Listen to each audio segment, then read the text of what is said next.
Llega noviembre y con ello vienen las tradiciones en Ecuador.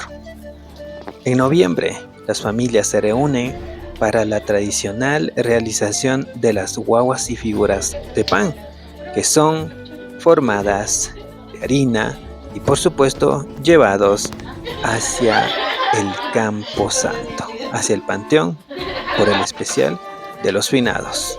Esto es una conmemoración y la unión entre las personas que ya se fueron y quienes todavía estamos acá.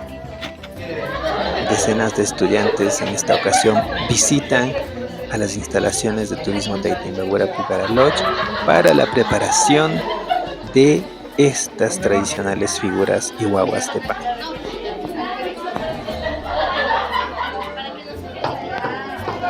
Estudiantes de Quichua de una fundación visitan y por supuesto hacen la convivencia, realizan la masa, van a cortar las chircas para la limpieza del horno, hacen la colada morada para acompañar al pan que se está realizando. Toda esta acción es en conjunto, haciendo en minga.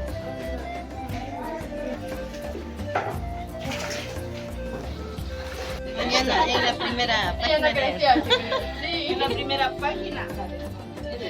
Entre familias, amigos, compañerismo y todo el aspecto nace esta figura de las guaguas del pan que van a ser compartidos con las familias que se encuentran aquí y quienes ya se adelantaron.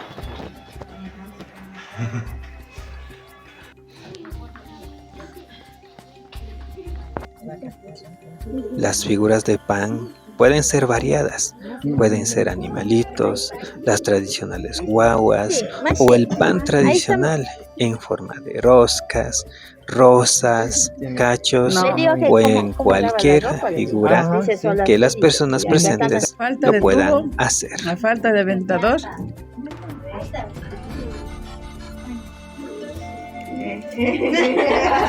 Ahorita está mostrando su mejor cara.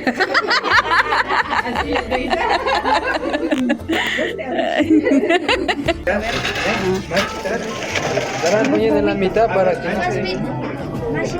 Al principio como... Esto es Turismo de Imbabura Pucara Lodge. La aventura te espera. Ven, visítanos en Pucara, Imbabura, Ecuador. Victoria and